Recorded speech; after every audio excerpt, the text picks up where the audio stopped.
नमस्कार, मेरा नाम है मनीष कुमार सिंह और आप देख रहे हैं 4 पीएम महाराष्ट्र।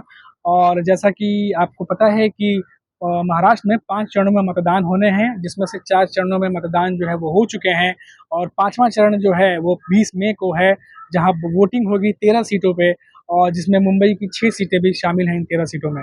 तो अब जो है वो लड़ाई फाइनल स्टेट में पहुंच चुकी है, लेकिन इन सब के बीच में जो है वो पॉलिटिकल लड़ाई भी जो है वो असली नकली के फेरे में जाके फंस चुकी है। क्योंकि जिस तरीके से प्रधानमंत्री नरेंद्र मोदी महाराष्ट्र आए थे और उन्होंने तमाम रैलियां की और रैलियों के बीच में जो है उन्होंने शिवसेना समेत जो यूपीटी ग्रुप है उद्धव ठाकरे के नेतृत्व वाली शिवसेना, उसके साथ साथ जो है उन्होंने शरद पवार की एनसीपी उनको भी निशाने पे लिया और असली नकली को लेकर के कई स्टेटमेंट ऐसे दिए हैं जो कि यहाँ की पार्टीज को नागवार गुजरे हैं। संजय राउत ने कुछ दिनों पहले ही पीएम मोदी के बयान पर जो है वो हमला करते हुए कहा कि जिस तरीके से उन्होंने नकली संतान का जो है वो टिप्पणी की है उसको महाराष्ट्र बिल्कुल भी जो है वो सहन नहीं करेगा, क्योंकि सभी को पता है कि उद्धव ठाकरे जो हैं उनका क्या कंट्रीब्यूशन है, उनकी क्या इमेज है महाराष्ट्र में। साथ ही साथ बाला साहब ठाकरे जो उनके पिता हैं उन्होंने क्या कुछ किया है महाराष्ट्र के लिए, ये सभी को पता है। तो इन तमाम बातों को जो है वो रखते हुए उन्होंने कहा है कि महाराष्ट्र इस अपमान को बिल्कुल सहेगा नहीं और ये जो है चुनाव में जो है जनता उनको जवाब देगी। तो ये तमाम बातें जो है संजय राउत की तरफ से कही गई हैं। लेकिन वही बात कर ले उद्धव ठाकरे की, तो सबसे लेटेस्ट जो खबर है वो ये है कि उद्धव ठाकरे ने कहा है कि पीएम मोदी जो है वो कंफ्यूजन की स्थिति में है और उनको ये समझ में नहीं आ रहा कि उन्हें क्या कहना चाहिए क्या नहीं कहना चाहिए। एक तरफ तो वो ये कहते हैं कि उनकी पार्टी में शामिल हो जाइए, दूसरी तरफ वो इस तरीके के बयान भी देते हैं। अब इस तरीके के बयान देने के बाद अब उद्धव ठाकरे जो हैं उन्होंने कहा है कि मैं कम से कम अब 100% श्योर हूँ कि मुझे उस पार्टी में नहीं जाना है। साहब भले ही उनके दरवाजे मेरे लिए खुले हों, लेकिन अब मैं जो है कभी भी उनके साथ जुड़ नहीं सकता। इन तमाम बातों को जो है उद्धव ठाकरे ने कही है। लेकिन इन सब के बीच में उद्धव ठाकरे ने एकनाथ शिंदे पर जो है वो निशाना साधा है और साथ ही साथ ये भी कहा है कि अब उद्धव ठाकरे जो हैं वो अस्वस्थ अपनी जीत को लेकर के और अब उनकी सरकार आएगी तो उनके दरवाजे जो हैं उन 40 लोगों के लिए बंद हो चुके हैं जो कि पार्टी को धोखा देके जो विद्रोह करके जो है पार्टी छोड़ के गए थे। तो ये बातें जो है उद्धव ठाकरे ने कड़े शब्दों में जो है कही हैं कि अब उन 40 लोगों के लिए उनके दरवाजे हमेशा हमेशा के लिए जो है 100% बंद हो चुके हैं।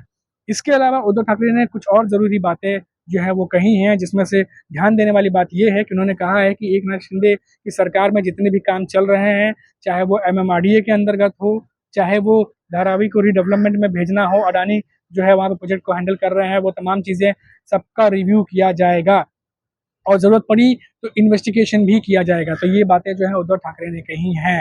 ये बहुत बड़ी बात है क्योंकि बहुत सारे काम जो हैं वो अभी एकनाथ शिंदे की सरकार है वो लगातार कर रहे हैं। एमएमआरडीए जो है वो मुंबई के अंदर भी कई सारे कामों में दखल दे रही है। उसके बाद चाहे हम बात कर लें धारावी की जो है रीडेवलपमेंट की बात, जिसको लेकर सर्वे भी बीच में किया गया था लोगों के साथ में, और जो लोग हैं वो सर्वे के दौरान जो है थोड़ा सा नाराज भी हुए थे और किस्सा किस्सा घर है वहाँ पे इन चीज़ों को लेकर ग्राउंड लेवल पे काम चल रहा था। रीडेवलपमेंट जो है वो अडानी ग्रुप जो है वो हैंडल कर रहा है। तो इन तमाम बातों को लेके जो है उद्धव ठाकरे की तरफ से कहा गया कि इसका सबका रिव्यू वापस से किया जाएगा। ये अपने आप में एक बहुत बड़ी खबर है जो कि ठीक 5वें चरण के मतदान से पहले जो है वो उद्धव ठाकरे की तरफ से कही गई है। इसके अलावा अगर हम बात कर लें असली नकली की राजनीति की, तो ये फर्क इसलिए भी डाल सकती है क्योंकि उद्धव ठाकरे हैं उद्धव ठाकरे जो हैं वो कोई छोटे मोटे नेता नहीं है। वहीं बात करें शरद पवार, वो भी महाराष्ट्र की राजनीति में चाणक्य माने जाते हैं। ऐसे में ये दोनों नेता जो हैं वो जमीन से जुड़े हुए नेता हैं और जो महाराष्ट्र की इंटीरियर है, चाहे वो ग्रामीण इलाकों की बात कर लें, चाहे वो जो उनके गढ़ माने जाते हैं, वहाँ के लोग इनसे बहुत ज़्यादा कनेक्टेड हैं। और साथ ही साथ जो है मराठी अस्मिता को लेकर के, गौरव को लेकर के ये लोग आगे चलते हैं। तो इससे जो मराठा मानुष जो है वो इनसे जुड़ा हुआ महसूस करता है।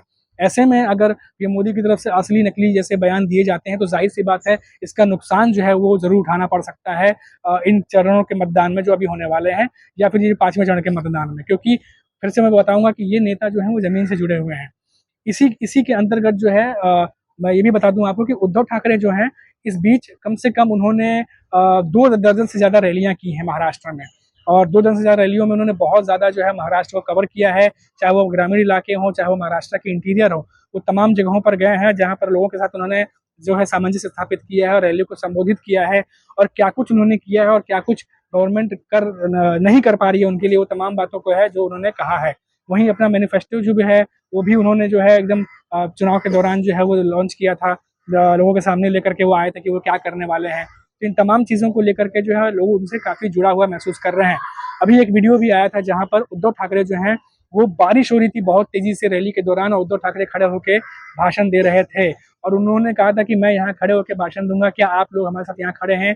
देखा गया कि सारे लोग जो है उस बारिश में वहाँ खड़े होकर के उनके भाषण को न सिर्फ सुने बल्कि वहाँ से हिले तक नहीं। तो ये एक कहीं ना कहीं दर्शाता है कि लोग जो है वो कितना कनेक्टेड है उद्धव ठाकरे से, और जो ग्रामीण इलाकों में वो विजिट किया है, जो रेस्पॉन्स उन्हें मिला है वो किस तरीके का रेस्पॉन्स मिला है। अगर ये भीड़ वोटों में कन्वर्ट होती है तो जाहिर सी बात है कि जो एनडीए गठबंधन है उसको बहुत बड़ा लॉस हो सकता है। तो ये तमाम चीज़ें जो हैं ये नोटिस करने वाली हैं कि किस तरीके से लोग जुड़ा महसूस कर रहे हैं। और इन सब के बीच में अगर इस तरह के हल्के बयान आते हैं कि कौन असली है कौन नकली है, और जो नकली है वो जुट जाते, इन बातों को लेकर के जो लोग हैं वो बहुत ज़्यादा संजीदा हैं। और साथ ही साथ यहाँ के लोग जो है मुद्दों पे बात करना चाहते हैं कि आखिर बेरोजगारी का क्या हुआ, जो ग्रामीण इलाके हैं वहाँ से लोग जो पलायन करते हैं नौकरियों को लेकर के उनका क्या हुआ, पानी की समस्या जो है उनका क्या हुआ, बिजली की समस्या जो है उनका क्या हुआ। इस पर कोई बात जो है वो नहीं हो रही है, लेकिन तमाम बातें जो है इधर उधर की वो सारी चीज़ें हो रही हैं। तो घूम फिर कर जो है जो सरकार है, मौजूदा सरकार है, उसके लिए अगर इस तरह के बयान आते हैं तो ये बिल्कुल भी फेवर नहीं करेंगे। ग्राउंड लेवल पर हकीकत जो है वो कुछ और है, और जो हम देख पा रहे हैं कि इस तरीके की बयानबाजी जो है लोगों को नागवार गुजरती है। और वो मुद्दों की अगर बात करें तो लोग कनेक्टेड फील करते हैं, जो कि इन दिनों उद्धव ठाकरे जो है वो करते दिख रहे हैं। तो ये जो है अपने आप में एक अलार्म भी कह सकते हैं कि एक अलार्म है। और जिस तरीके से 4 चरणों के मतदान हुए हैं, वोटिंग कम हुई है।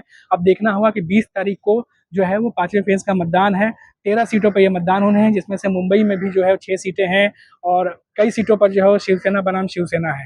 और ऐसे में उद्धव ठाकरे जो हैं वो एकनाथ शिंदे को आड़े हाथों ले रहे हैं, और साथ ही साथ उनके जो तमाम योजनाएं जो चलाई जा रही हैं या काम चलाए जा रहे हैं उसको वापस से रिव्यू करने की भी बात कर रहा है। तो अब देखना होगा कि शिवसेना बनाम शिवसेना में इन सीटों पर कौन किस पर भारी पड़ता है, क्योंकि ये पहली बार है जब शिवसेना बनाम शिवसेना जो गढ़ माने जाते हैं वहाँ आमने सामने खड़े हैं।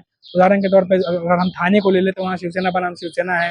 वहीं बात कर ले जो अंधेरी का जो इलाका है, जो नॉर्थ वेस्ट का जो इलाका है, वहाँ पर जो है हम गजानन कीर्तिकर के जो बेटे अमोल कीर्तिकर वो खड़े हैं वहाँ पर, क्योंकि जब गजानन कीर्तिकर यूपीटी ग्रुप छोड़ करके जब गए थे एकनाथ शिंदे के साथ, तो उनके जो बेटे हैं अमोल कीर्तिकर वो शिवसेना के साथ रह गए थे उद्धव ठाकरे के साथ में। तो इस बार उद्धव ठाकरे ने उन्हें मौका दिया है चुनाव लड़ने का, जिसकी वजह से सिंधिया अनुभव भी थोड़ा नाराज हुए थे। लेकिन कुल मिलाकर यही कहा जा सकता है कि बहुत ही रणनीति के साथ उद्धव ठाकरे ने जो है ये तमाम जो अपने बिसात बिछाए हैं, और जिस तरीके से लोगों को मौका दिया है, एक सबको मिला के चलने की राजनीति जो है उनकी तरफ से देखी जा रही है।